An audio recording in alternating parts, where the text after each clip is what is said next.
Hello, my name is Side Character, and we are reviewing a Steam game called Ravenfield. It is a piece of history.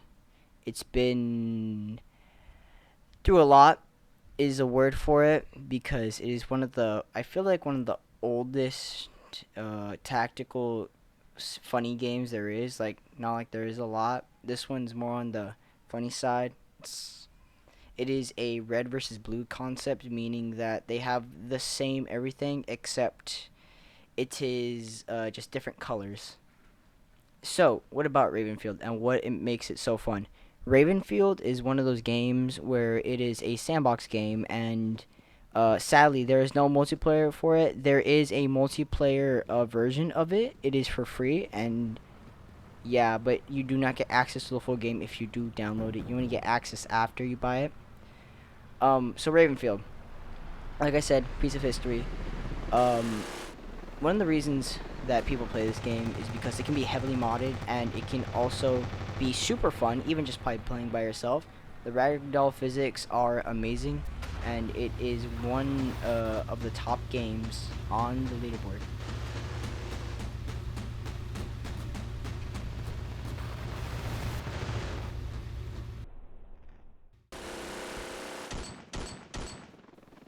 So, Ravenfield. It is a very fun game. I believe I've said that already.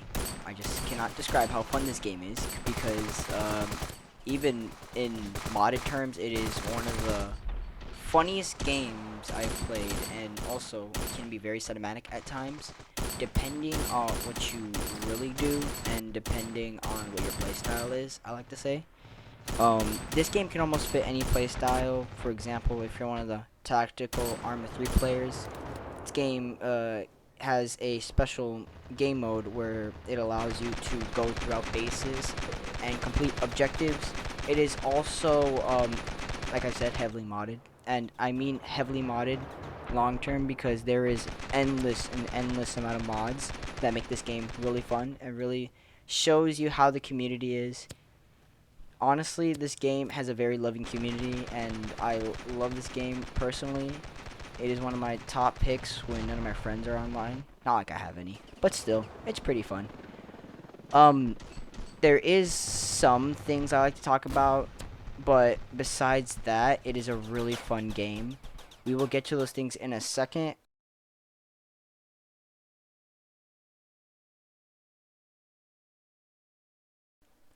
The game is described by resources as a low poly first person shooter game, which it is. It has big maps as well, and other small maps you can get off of mods.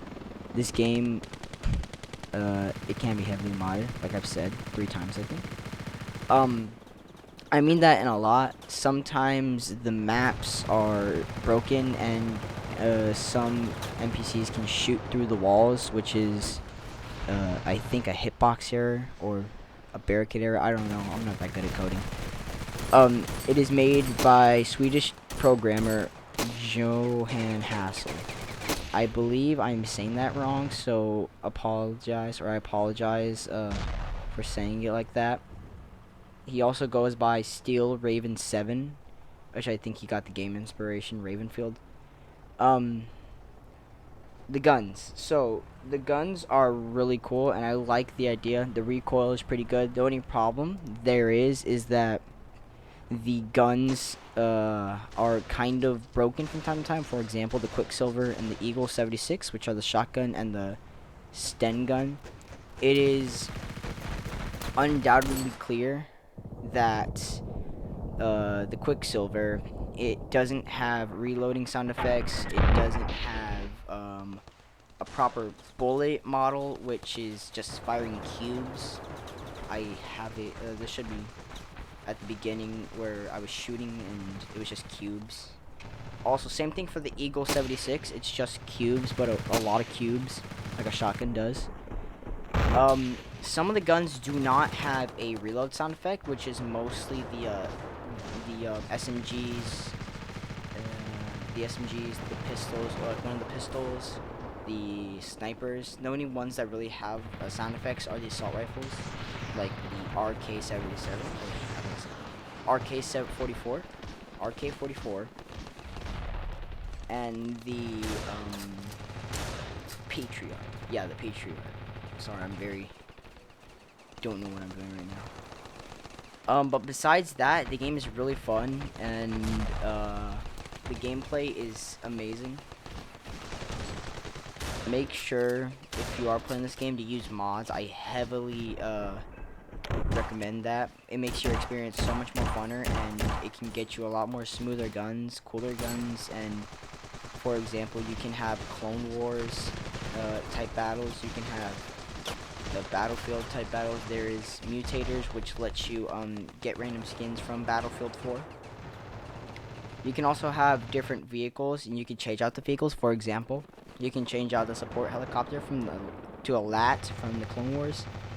You can change the attack plane into an F-22 Raptor, and you can change the bomber plane into a Su-27, I believe. I'm not very good with plane names right now.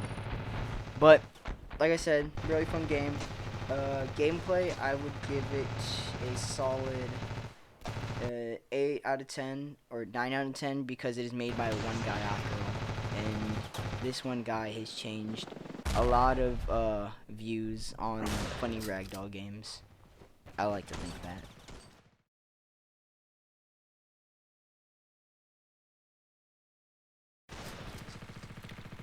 As far as lore-wise, there is not much story to this game besides the UFO Easter egg, which you don't know what it is. You find a UFO, kick it, start bleeding. A UFO appears on archipelago, or multiple, I forget.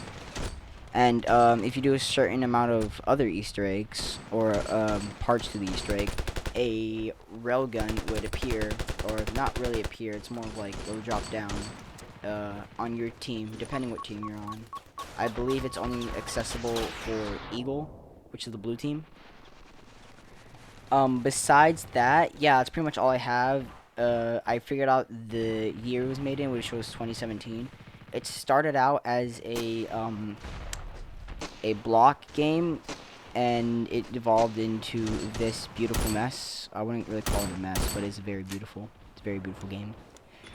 Um, yeah, there was many Easter eggs. For example, the golden wrench. If you just type golden wrench with no search bar, nothing, and no space bar, you would get a golden wrench in the game.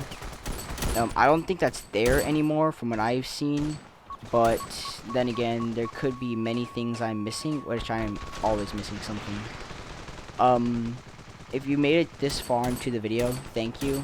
I'm not sure if anyone will even watch this video, but I thank you for your kindness and your time listening to me yap for 8 minutes. And I think we gotta talk about the game modes now, because there are some beautiful game modes in this game.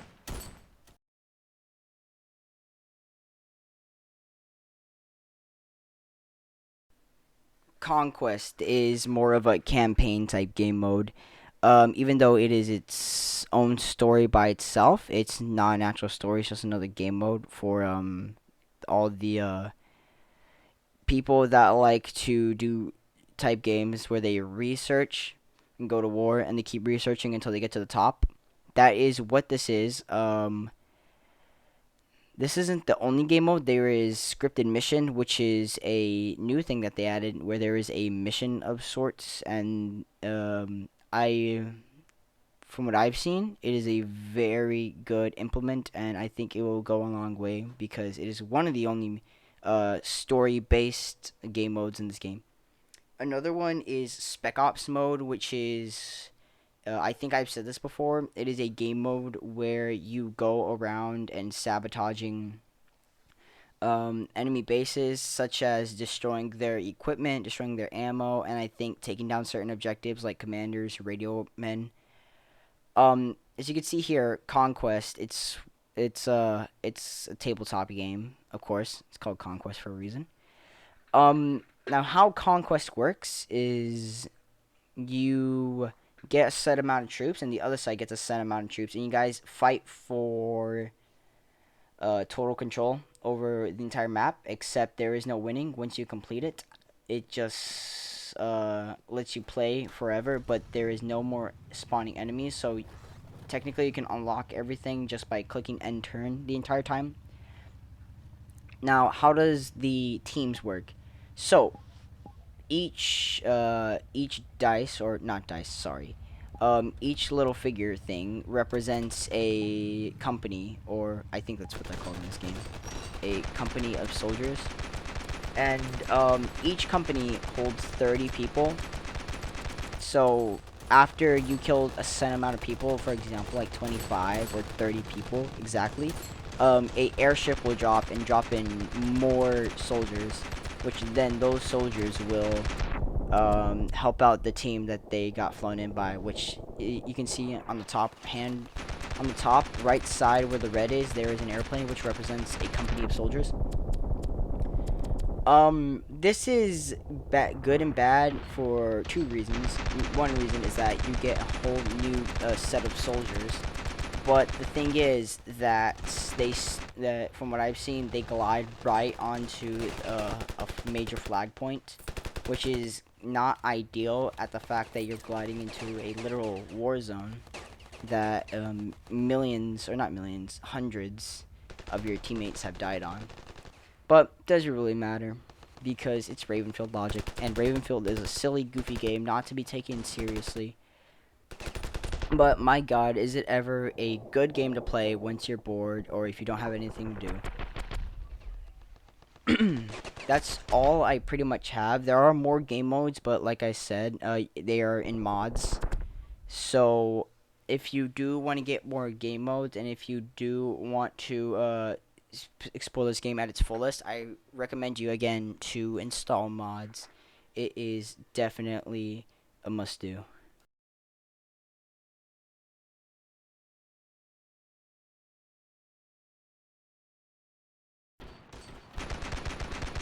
So, the summary of this game. The best way to describe this game is if a Swedish man got drunk and started making one of the best sandbox games ever, as for some reason Swedish people have been dominating the game industry lately. As of Helldivers, which is a Swedish uh, ma- made a game. It's made by a Swedish company. Um, Besides that, it is a very average sandbox game. Very fun though. It is one of the very funs. Simple can be fun, or simple is fun from time to time, depending on how you look on it. This game is borderline amazing. There is some flaws to it. For example, the NPCs or the AI can shoot stuff that never thought can be shot through. They can also see you almost all the time. For example, if you're across a cannon, they can see you and they'll start shooting, and they can hit you. And if you're peeking, they will have a very good flick, somehow killing you. That is not you sucking, I hope, or maybe I suck, but yeah. But it is, the AI is very, not very strategic, it's very operator-like. They see something that's not them, they'll shoot it, no matter if it's behind them, they can't even see it. But besides that, this game, like I've said, it's amazing. It is one of the best sandbox games I think that is out there. From every other sandbox game I played. Honestly, this game is one of a kind, I like to say, because you don't see a lot of games made by a singular developer where it's good and it's fun. Not like there's plenty of, for example, horror games which are made by people in their single developers in their houses. For example, Lethal Company was made by a singular furry, and yep, there is still plenty of lore, plenty of gameplay, plenty of fun times on that game too. I might do a review on the game next. But thank you for watching, and if you are willing to see more of the reviews that I suck at, please subscribe. That was kind of cringe, but you get the idea. Once again, thank you for your time and thank you for your dedication to watching this 15-minute video. And I will see you another time. Bye bye, silly goobers.